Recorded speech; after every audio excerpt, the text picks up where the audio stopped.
கன்னி கோயில் தேவதையே,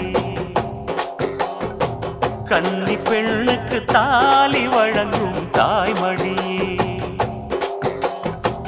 உங்கள் பெண்கள் பூமஞ்சள் சூட செய்தாயே, எங்கள் பெண்களும் மாலைகள் சூட செய்தாயே.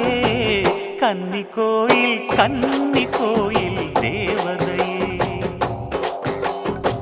கன்னி பெண்ணுக்கு தாலி வழங்கும் தாய்மடியே.